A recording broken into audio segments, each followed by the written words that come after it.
నీళ్లపై నిప్పులు తొడగడుతున్న నేతలు. తెలుగు రాష్ట్రాల్లో కృష్ణా గోదావరి జిల్లాలపై పొలిటికల్ మంటలు ఎగిసిపడుతున్నాయి. తెలుగు రాష్ట్రాల్లో మళ్లీ నీటి గొడవ.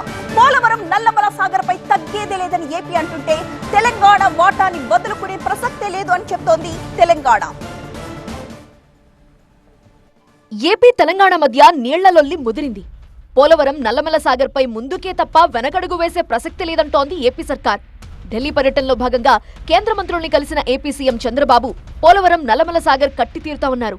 ఈ ప్రాజెక్టుకు అనుమతులు, నిధులపై సహకరించాలని కేంద్రాన్ని కోరారు సీఎం. కేంద్ర జలశక్తి మంత్రిని కలిసిన చంద్రబాబు నదుల అనుసంధానం, నీటి వినియోగంపై చర్చించారు. పోలవరం నల్లమల సాగర్ కు వీలైనంత త్వరగా క్లియరెన్స్ ఇవ్వాలని కేంద్రాన్ని కోరామన్నారు ఏపీ మంత్రి నిమ్మల రామానాయుడు. ఈ ప్రాజెక్టుతో సముద్రంలోకి వృధాగా పోయే నీటినే తాము వినియోగించుకుంటామన్నారు నిమ్మల. సంవత్సరానికి యావరేజ్న 3000 టీఎంసీలు సముద్రంలో కలిసిపోతూ ఉంటే అందులో మనం ఉపయోగించుకునేది 200 టీఎంసీలు. అంటే ఇంకా 2800 టీఎంసీలు నీరు సముద్రంలోకి పోయేటువంటి పరిస్థితి ఉంది. అటువంటి వృధాగా పోయేటువంటి నీటిని ఈ యొక్క లోయర్ రిపేరింగ్ స్టేట్గా దిగువ రాష్ట్రంగా ఉన్నటువంటి హక్కును మనం ఉపయోగించుకుంటూ ఉన్నాం. గతంలో కూడా తెలంగాణ రాష్ట్ర విభజన జరిగిన తర్వాత మరి ఏదైతే కాళేశ్వరం ప్రాజెక్టు కానీ, అదేవిధంగా మరి సీతమ్మ సాగర్ ప్రాజెక్టు కానీ, ఇట్లా ఎన్నో ప్రాజెక్టులు నిర్మాణం చేసుకున్నప్పుడు లేనిటువంటి అభ్యంతరం ఈరోజు వృధాగా సముద్రంలోకి వెళ్ళిపోయేటువంటి నీటిని ఉపయోగించుకునేటువంటి విధానంలో మరి యొక్క పోలవరం నల్లమల సాగర్కి ఎటువంటి అభ్యంతరాలు ఎవరు కూడా చెల్లవనేటువంటి విషయాన్ని కూడా మరి చాలా క్లియర్గా చెప్తున్నాను.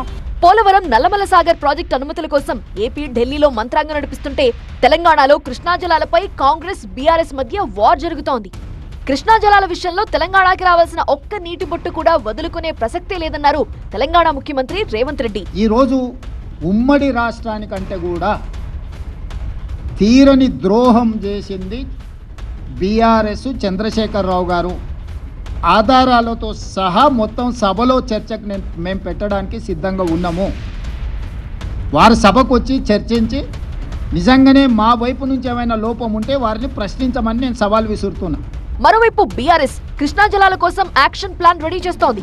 కేటీఆర్, హరీష్ రావు, నిరంజన్ రెడ్డితో భేటీ అయిన కేసీఆర్ పాలమూరు ఎత్తిపోతలకు నీటి కేటాయింపులపై చర్చించారు.